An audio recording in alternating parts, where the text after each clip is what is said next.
向请教早，欢迎收看今日11月初4公司台语大早起新闻，我是柯兴珠。先一开始，咱来关心国道1号路南实际交流道边仔的山架连续崩2解，地属5道入口甲路南5道到实际的主线，即马全拢封起来。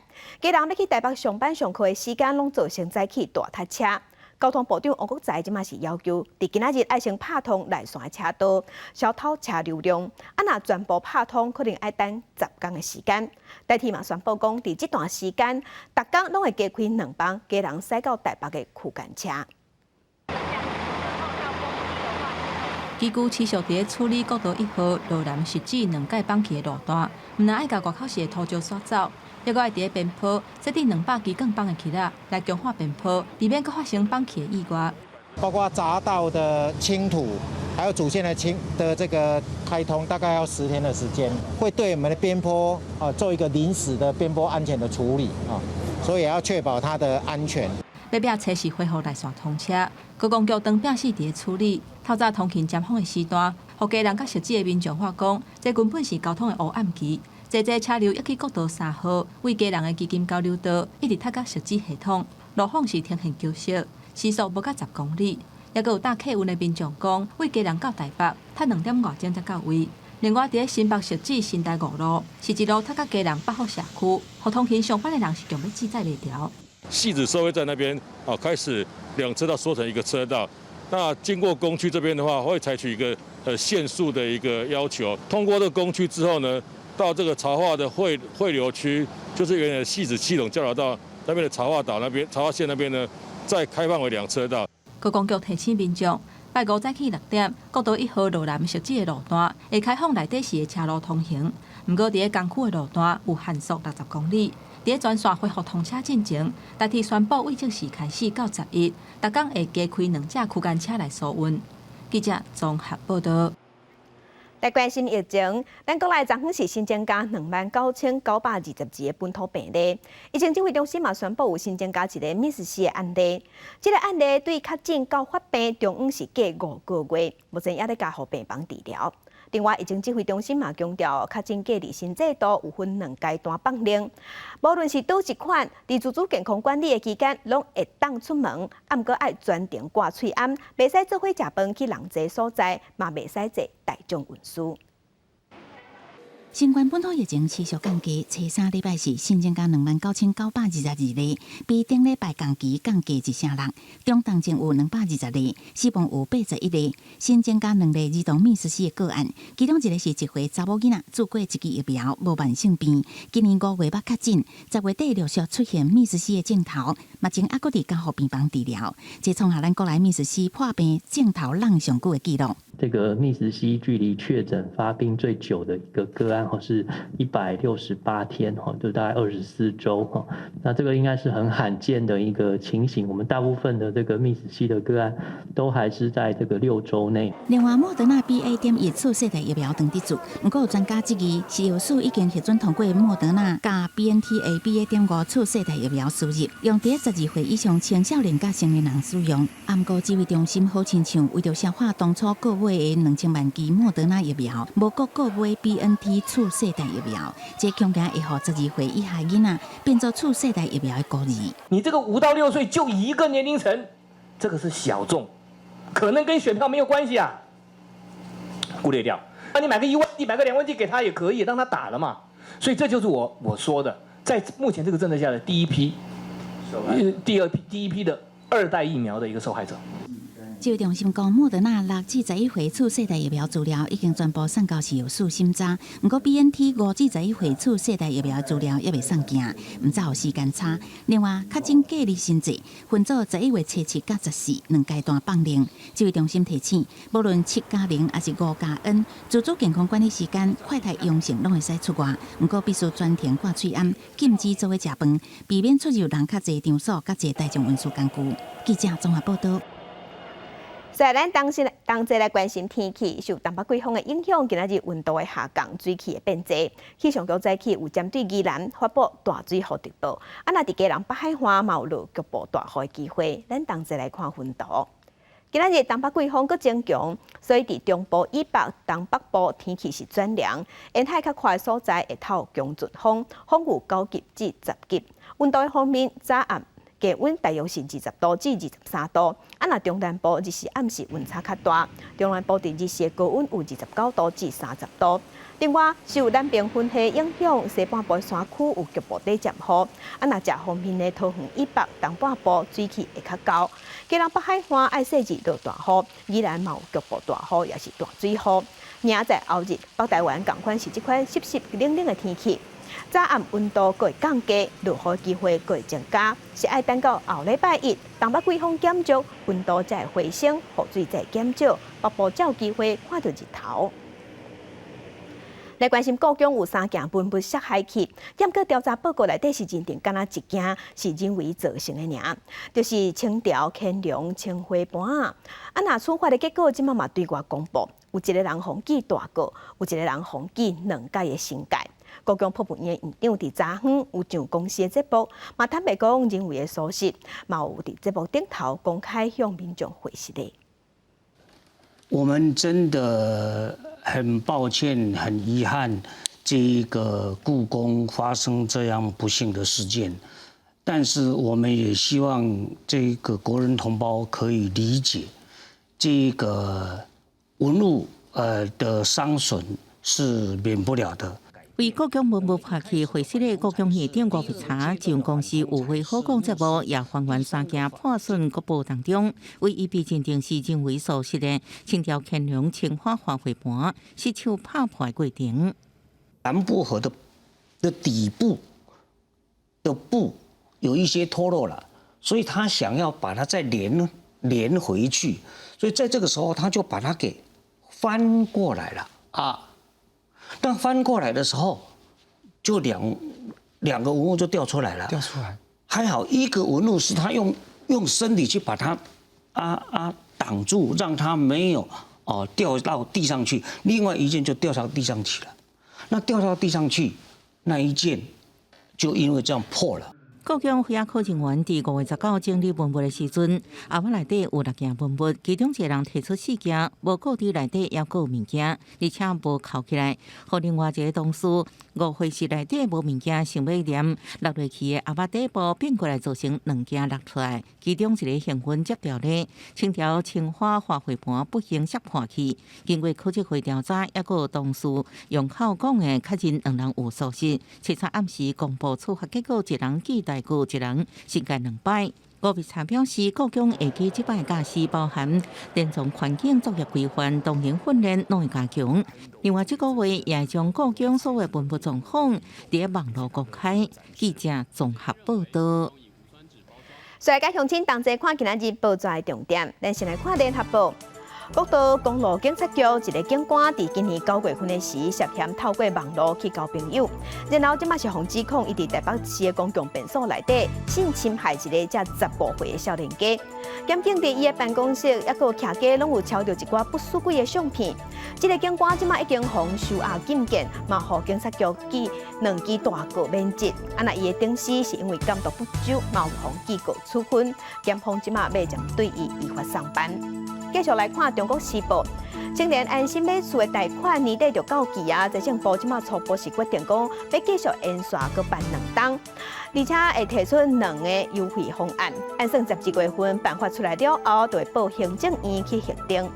来关心《自由时报》，台美双方6月份的时有启动台美21世纪贸易倡议，嘛有讲好势讲伫11月初8到初92天，要伫美国纽约头摆谈判，双方会针对贸易利便化，还有中小企业，甲一寡法律规定、甲反贪腐这4项议题去谈判，不过暂时未去处理降关税问题。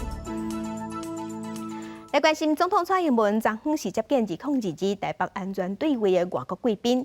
总统是表示，面对威权主义这国家日头在变大，咱台湾和民主国家要加强合作，同齐来维护共同的价值。另外，前美国的国防部有官员是表示，中共20大了后会愈来愈长手，呼吁民主同盟要甲中国压落地。来自美国、乌克兰、德国、日本、立陶宛、土耳其等几啊个合作访问台湾。蔡英文总统亲自接见，在中共20大了后，中美竞争愈激烈，面对中共总书记习近平强烈维稳，台海问题浮就台面。蔡英文也呼吁五望甲民主派加强合作，发挥共同的信念和价值。我要告诉各位，台湾是维护区域和平、坚守民主自由防线的良善力量。我们不挑衅、不冒进。面对威权主义的扩张，台湾会跟民主伙伴持续的加强合作，捍卫共同的信念和价值。The position of democratic Taiwan with autocratic China cannot be more stark. I won't repeat what is already commonly known about the Chinese Communist Party, its policies and its objectives, except for highlighting that the coronation of Xi Jinping at the recent Chinese Communist Party's 20th National Congress again underscored that there is but one voice in China, and that is of General Secretary Xi. 前美国国防部东亚事务副助理部长关海路表示，中共想要中写世界历史来维护北京家己的威权体制甲国家利益，伊呼吁民主同盟爱拍拼吓惊中国，才会当确保袂发生冲突。另外，对华政策跨国议会联盟 IPEC 也当咧访问台湾等系小天。To Beijing, and I think the core message of our visit here is a message of solidarity to show, just after the Party Congress took place in Beijing, that Taiwan is not to be isolated, but that contacts will only increase. 对华政策跨国议会联盟努力地要求中国遵守国际规范。外交部长吴钊燮初三亲自颁奖特种外交奖奖予欧洲议会议员鲍瑞涵，因为伊确诊日本疫治疗，该以是性命奖。记者综合报道。那咱国军要反制中国的威胁，目前有444粒爱国者3型飞弹放伫咱北中南的飞弹基地。美国进前是无同意伫台湾试射，不过咱空军即马是表示，美国已经同意讲，只要做好保防措施，就会当试射。这嘛是台美军事合作的一大进展。乌英直升机伫阿帕奇攻击直升机介护，为桃园龙城营区飞到淡水河口降落干道指挥部后方营区。特战队员真紧落机，配合战车甲迫炮部队牵制好民。陆军初三实施快速增援淡水河口的战术任务训练，因为淡水河口是敌军进入北市的主要路线，演练保留有中枢反斩首的意思。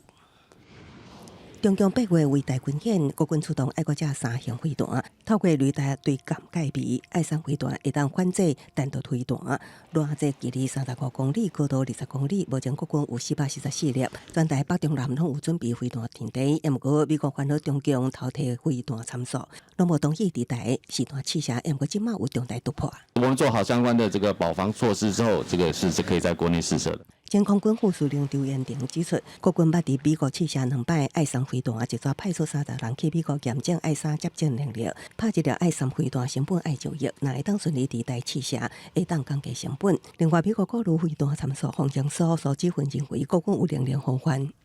爱3飞弹去拦截，然后摧毁目标，你刚好整个做个配套措施嘛，它的拦截线、它的弹道线，最后面它的摧毁点在什么位置，可以算得非常的清楚。我想国军可以有效应对，也就是借由这个监控，还有就是驱离的方法，来把这个中共基建驱离到这个就是它可以征收参数的这个范围之外。国军向美国买精挺型爱3飞弹，预计2025-2026年分配交运，也毋过目前犹原无得到发给书。空军表示，美国已经伫行政程序审查阶段，代表有高度共识，继续按期程进行。记者综合报道。中国河南鄭州疫情炭燒，當地富士康工廠有一掛員工去圍着了後，封關佇宿舍。有員工無愛封關，衝出去用行的，用步練的，要行轉去故鄉。若根據外國媒體即賣報道，富士康的疫情有可能會予11月份 iPhone 的出貨量減3成。无国防嘅人员甲公安所设的真济关，大定富士康郑州厂的员工拖行李快速向前行，因为已经互人封控真济工，一旦走就紧走。我是从富士康昨天10点晚上走到现在早上12点了，还没找到回家的路。为10月29开始，有未少员工开始集体逃走。虽然官方捌宣布会安排车甲人员协助想要回乡的员工离开，嘛会保障想要留下的员工权益。不过，互人封控的员工都录影放起咧网络，互外界知影伫厂内的环境同款无改善。我现在浑身烧的，我都不能坐凳子上，更别说爬床了。你现在你可以看一下这床这么高，我上不去呀，我都。现在有被子我都上不去。因为富士康电周厂负责 iPhone 产量有85%，伫大庭员工陆续离开了后，互外界关心是不是冲击 iPhone 的产量。现在预估就是说11月份这个苹果部分的这个产能可能会减少30%哈。富士康呢，它也设法让其他的厂比如说像深圳厂呢的产能能够开出来弥补这一部分产能的一个减少。因为现在欧美这样持续的一个升息那这个终端需求呢，在这个第四季势必也是减缓的，所以说需求没有那么样的大量的情况之下，我认为这个问题不大。学者表示，苹果原本要甲中国的供应链独立，也就是敢若供应予中国的需求。不过美国政府无希望高科技产业放伫中国，所以苹果公司伫中长期的布局是要将产线慢慢刷到印度甲越南，来避免类似的情形一再发生。记者综合报道。今日国际上还有啥物大代志？甲乡亲咱同齐来看世界。俄罗斯坐凯是指控乌克兰打算要用放射性的武器。联合国的国际联官总署即马应乌克兰的要求，去乌克兰3个所在视察，不过并无看到乌克兰有在制造核子武器。来关心以色列进行国会改选，前总理纳坦雅胡的极右派连连选赢，因为纳坦雅胡英国在做总理的时，捌对加沙走廊的巴勒斯坦武装团体发动攻击，所以知影伊选掉了后，加沙走廊随向以色列发射火箭弹。来看德国的总理肖兹，即马是带福斯汽车爱抵达这个大企业的代表，同齐去中国的北京访问。肖兹嘛是中共20代了后头一个去中国访问的西方的领导人，伊会甲习近平见面，打算会讲到俄乌战争、新疆的议题，也有台海的局势。镜头搁等下咱讲来关心嘉义市长的选举，因为无党籍的候选人黄小聪雄过身，所以这场选举即马是成重点。中选会即马已经宣布上新的决议，讲嘉义市长的选举要延到12月18举办。宣传车停伫路边，原本要从选前的嘉义市长候选人初三开始全面暂停活动。无党籍嘉义市长候选人黄小聪初二透早雄过身，照选罢法的规定，爱暂停选举，重新办理公告登记投号。民进党候选人李俊也表示，会先交议员复选。已经宣布说，我今天先暂停选举，那接续我们会全力来辅选我们的议员。社会成本这是难以估计的。第二个，选务的经费目前是欠缺的。黄明辉呼吁考虑成本，若则无法度26进前完成相关流程，市长选举就要单独举行。在期元老候选人到中选会诉求直接延期，不过嘉义市民普遍无赞成。市长绑议员的选举，大家才会顺便投票，比较热门啦。有人感觉当面改票真麻烦，有人烦恼有价市议员甲里长的投票率。不过学者有无共看法，认为该期冲击较大的应该是市长选举，因为时间久长，有可能有政党的换将加新候选人加入这个变数，对市议员甲里长选举的影响颠倒较细。里长的选举那个绵密度是很够的，有的里才1000多人什么的，所以这些里长会去把这个选期给绷紧，会去催票。那催票当然也牵涉到议员，因为议员跟里长都会有个联动。这是2007年公职选罢法建立县市长以上候选人死亡应该停办选举的规定了后，头一届有县市首长候选人因故死亡。中选会下晡宣布，嘉义市长选举要延到12月18举行，11月7至12受理登记，29投号。记者综合报道。那其他所在选举是照常，台北市长的选战同款是真竞争。那你即马继续在针对高雄义雄社这个议题的对下，民进党的陈市长竞选总部就有公布一段影片，因是找义雄社过敏者来替高端义雄社挂保证，讲感谢有高端义雄社，才互因服务义雄社通知。国民党的主办案批评讲，这款行为是恶意的政治操作。也陈市长是批评主办案是选择性的监督。另外，黄珊珊是批评中共的董事长赵少康，赵少康是讲会当用心得换台北。即马黄珊珊批评赵少康这款讲法根本就是政治利益的分配。台北市长选战剩无到1个月，那力继续伫高端议题攻防。民进党台北市长候选人陈时中团队初二公布影片，找摇标贵宾者替高端背书。国民党台北市长候选人蒋万安批评恶意政治操作。把压力转嫁到对疫苗过敏的民众，我觉得这是非常恶意的政治操作，也是对于台湾民众的善意软土生绝。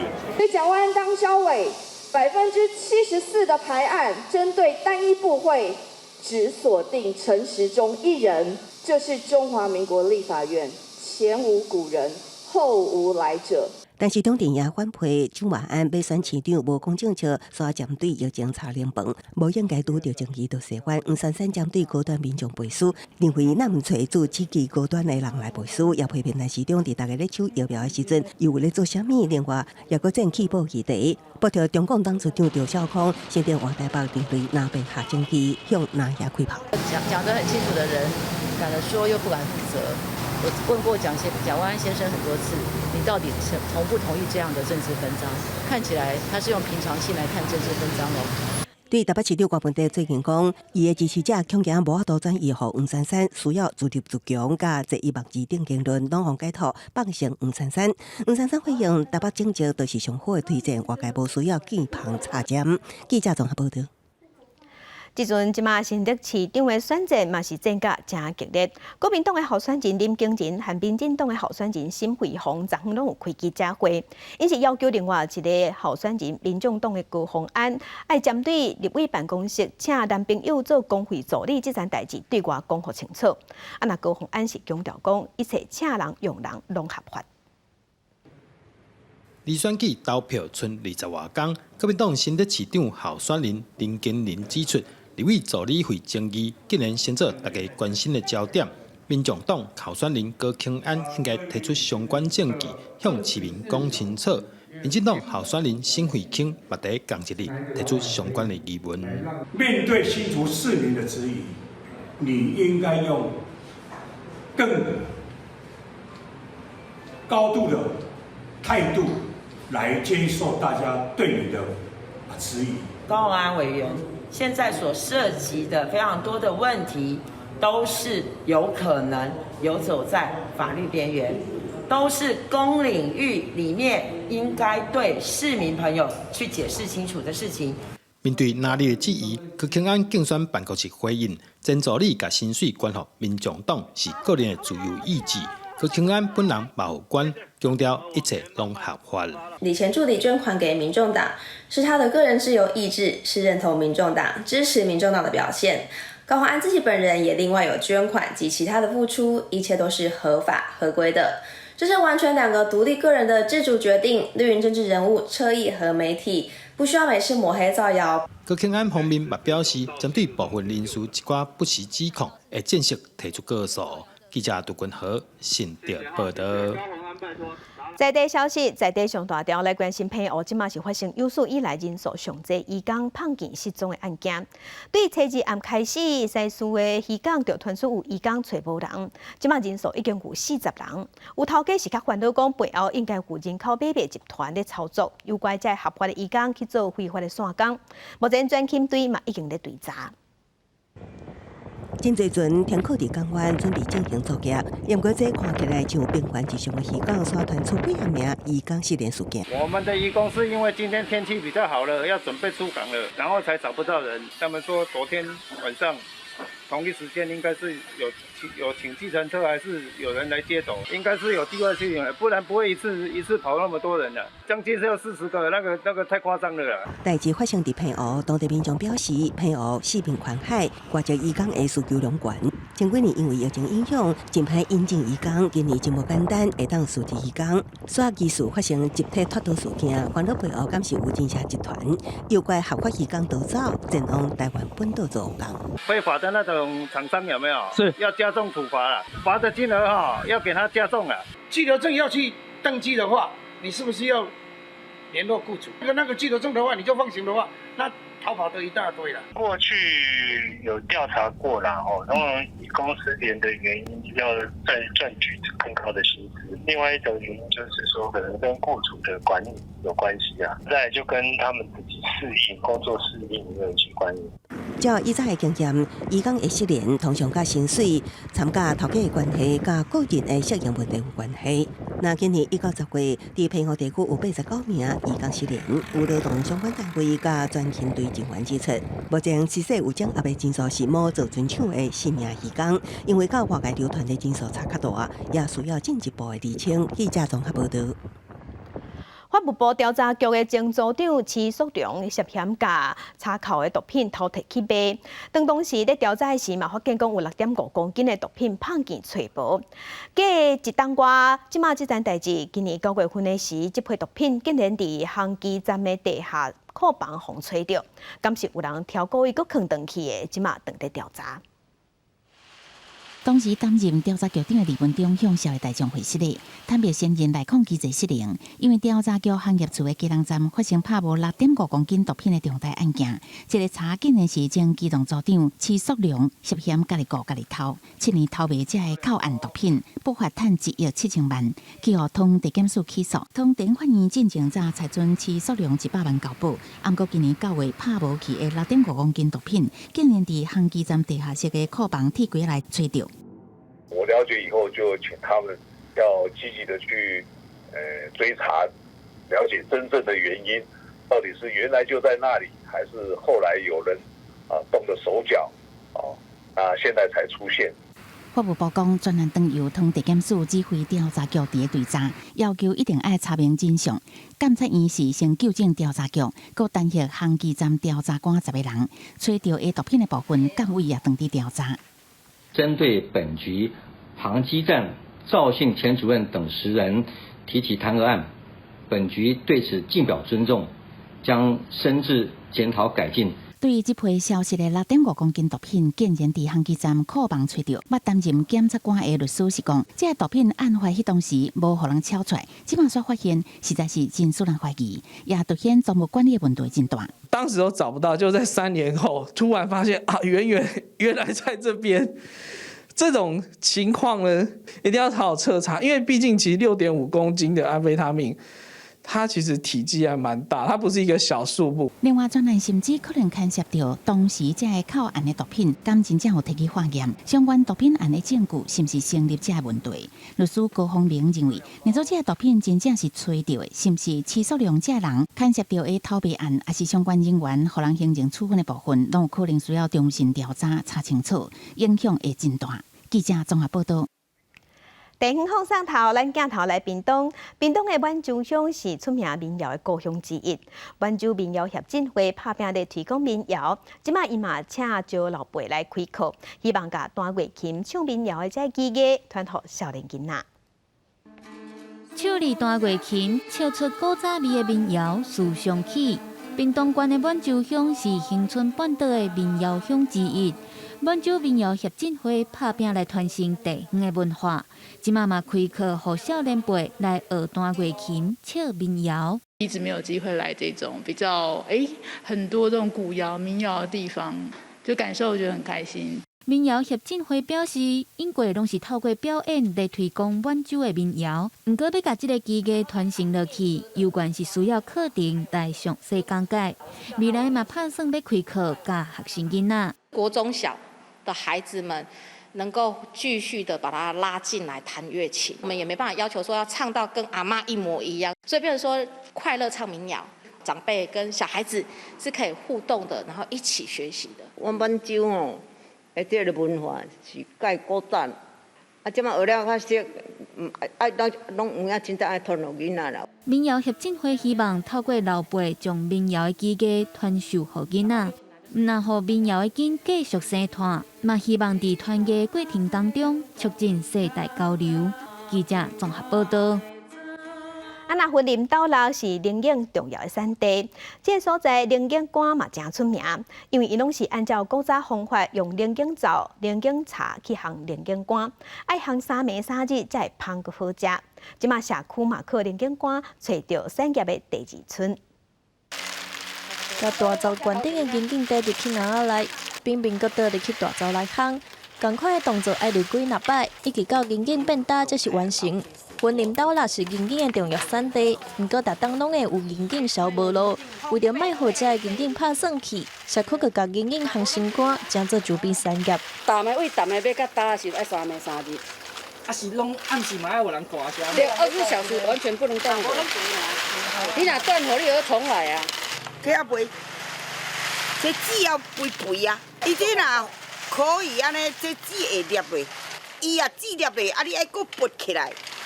行眼镜馆毋但爱开3暝3日，这行眼镜的工法也真讲究，会遵照古早方式，用专门行眼镜的大灶来烘。伫下骹咧行的茶，也着爱用眼镜茶才会芳搁好食。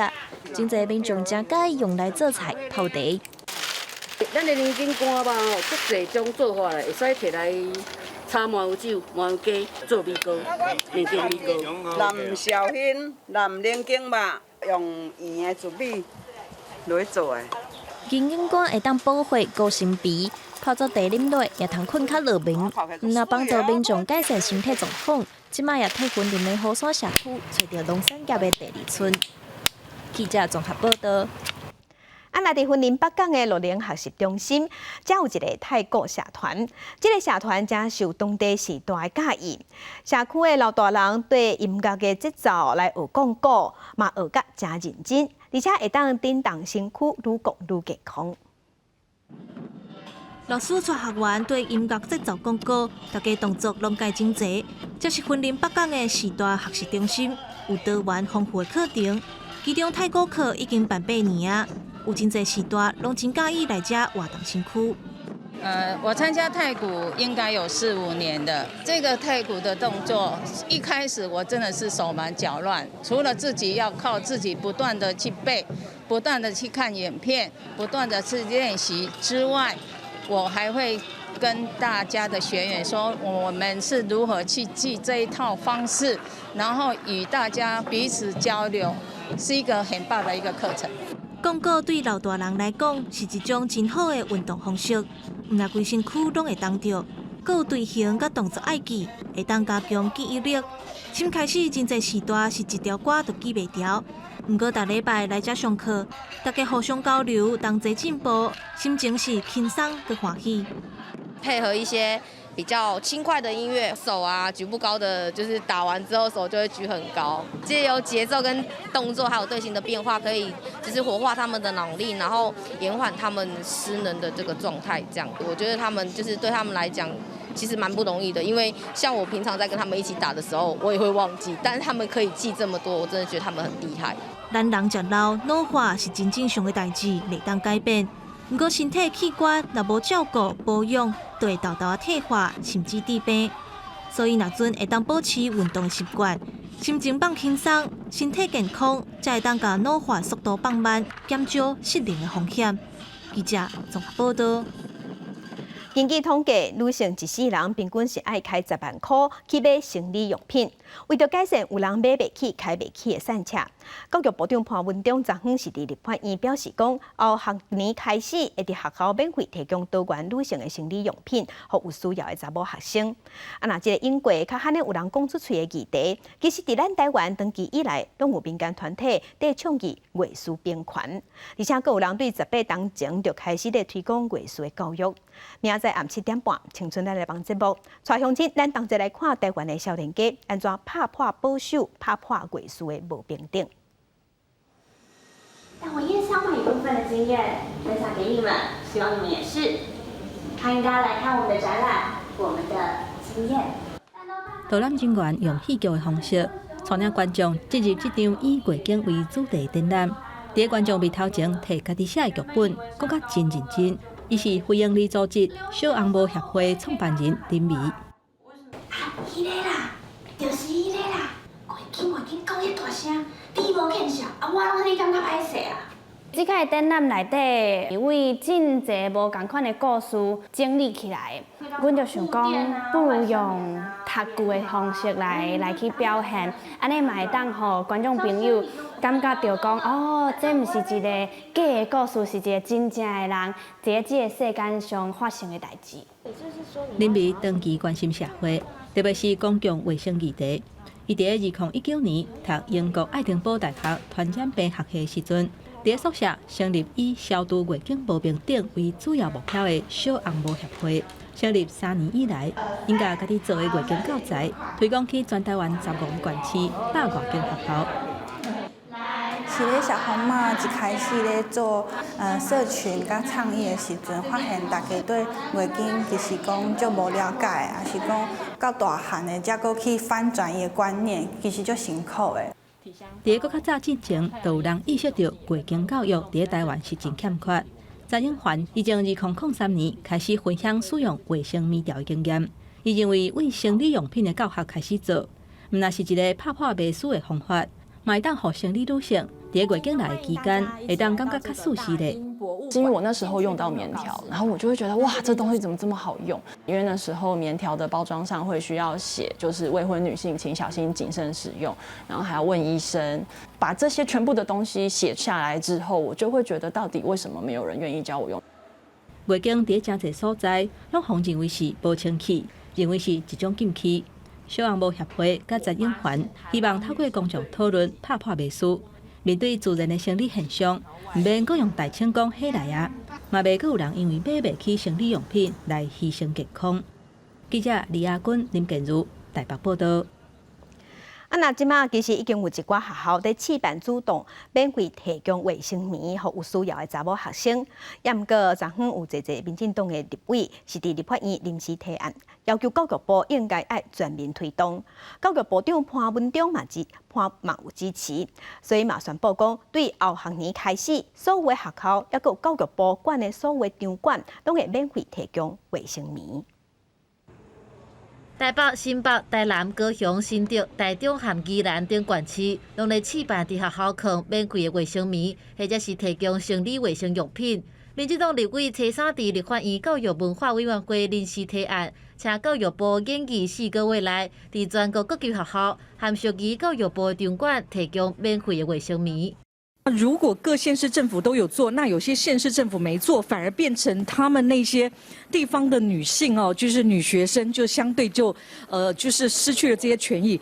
目前提供的情形无普遍，也无照顾到偏乡甲弱势家庭。希望是百姓预算前的临时提案，出席的朝野立委拢表达支持，而且也针对时程和减上代表的性别平等比例提出文字的修正。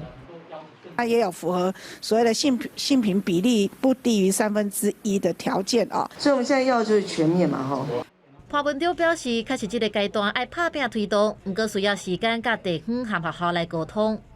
自此以下下个学年度开始，因为这个现在距离大概半年多了那我们做一个准备，这个要跟学校也做一个沟通。按照通过的提案，教育部会伫4个月内提出全国各级学校和属于教育部的场馆提供免费多元生理用品和相关教育的评估，佮有推动可能性的策略报告，上班会伫后学年度开始实施。记者综合报道。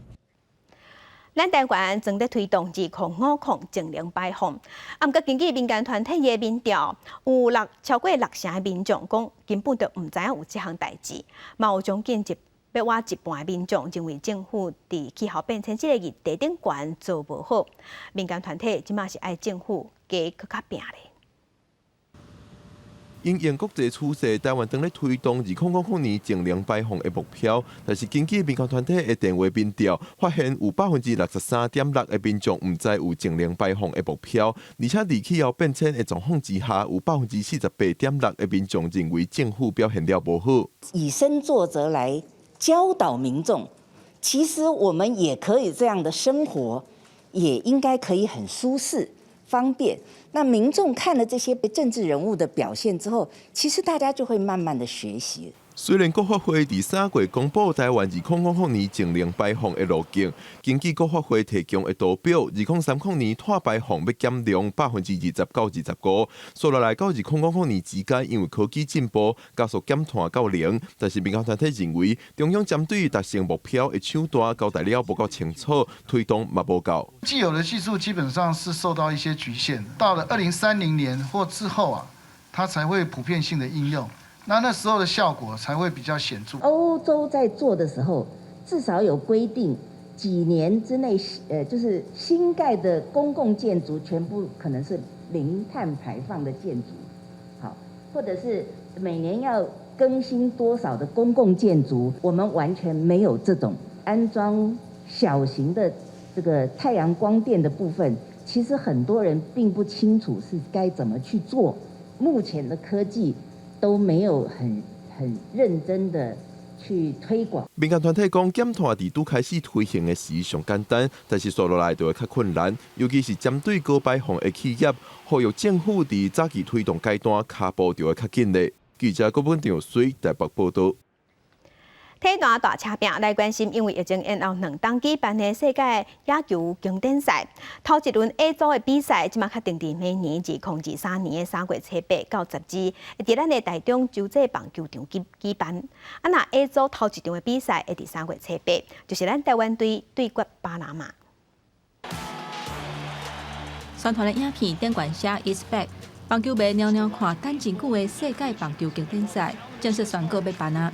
这场国际棒球比赛原本伫2021年要举办，不过煞拄着疫情延前2年，按算会伫2023年3月7至12日，伫台中洲际棒球场举办头一轮 A 组的比赛。这嘛是台中市伫2013年过10年了后，搁一届摕到举办权。那么不但在台湾举行，而且我们也能够获选加入哈。那我们有机会在世界的舞台上来较劲，争取佳绩哈，当然非常重要。台中市长罗秀燕甲中华棒球协会理事长高仲亮，嘛小招明年做伙伫台中替中华队加油。这届经典赛按算分做4组，中华队 A 组的对手包括古巴、意大利、荷兰甲巴拿马。到时中华队会伫台中洲际棒球场，甲这4队来对战。头一场比赛会伫3月7对巴拿马。中华队按算拟定出50个人的名单了后，伫明年1月底集训。目前的人选还阁伫拟定当中。这是一定是大家共同跟这个老师们、教练们一起研究这个名单，还是要请专业的人来把这名单，大家这个共同把它提出来。高仲亮表示，目前持续征询球员的意愿，对教练团的选择是绝对有信心，希望中华队会当顺利拍入去复赛。也若复赛出线的前2个球队会去日本东京参加8强的复赛。另外，门票介绍的部分，中华队有比赛场次，相关的是热亚热区3200，外亚的门票是1000块。也若唔是中华队的场次，内亚是500块，外亚是300块。按算会阁引起国内一波棒球的潮流。记者综合报道。再去看世界，来关心联合国新一轮的气候变迁大会，11月7到18会伫埃及开会。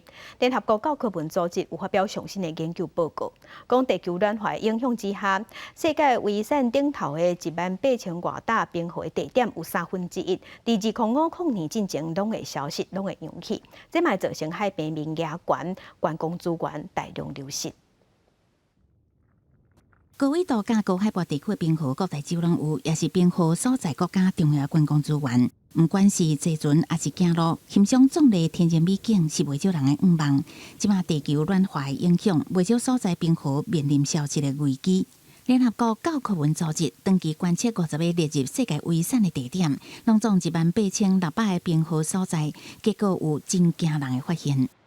By 2050, around 1/3 of glaciers in World Heritage Sites could disappear. These are mainly sites with a small glaciarized area, but these include iconic glaciers such as the Dolomites here in Italy, as well as Yosemite Park and Yellowstone in the United States. 联合国研究人员指出，以意大利北风岩所在地欧洲做例，差不多30年来气候暖化的程度是全球平均大概2倍外。纬度甲意大利差不多的西班牙，10月27出现30度的高温，打破历年来10月气温最高纪录。另外，研究也显示，为1997至2021年，阿尔卑斯山区的冰河高度平均减少30公尺，差不多是9站至10站楼悬的高度。同款属有北半球的格陵兰冰站嘛快速流失，加紧海平面欠悬的脚步。啊，毋过伫北极加速扬冰的同时，南极除了西半球的半岛地区一直有冰平放弃进行，南极大陆并无快速暖化的现象发生。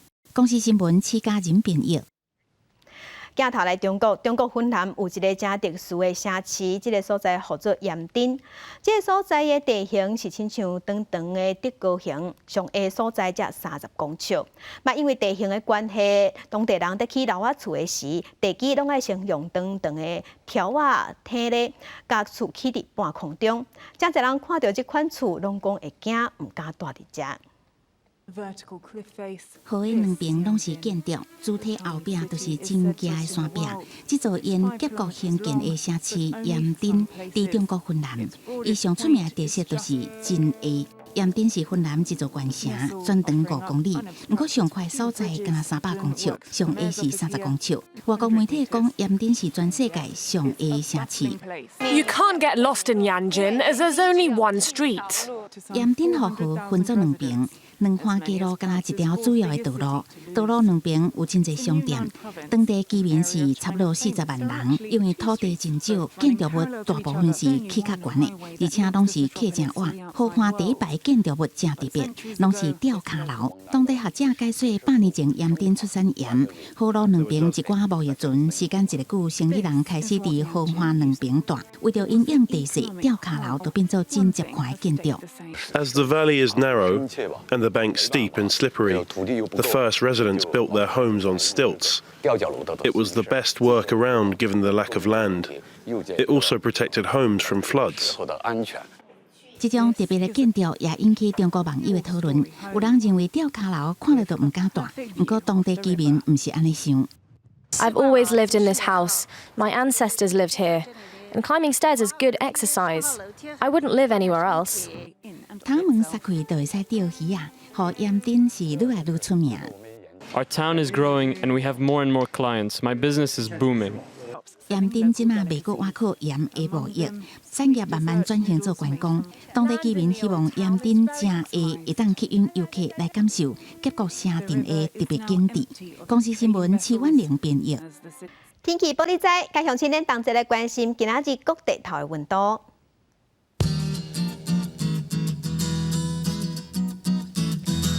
北部的温度上低21度，上悬25度；中部的温度上低21度，上悬29度；南部的温度上低21度，上悬是30度；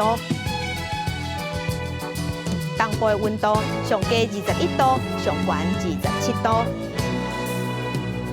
外岛有18度至25度。感谢乡亲收看，将亲平安顺心，明仔载起9点，咱再会。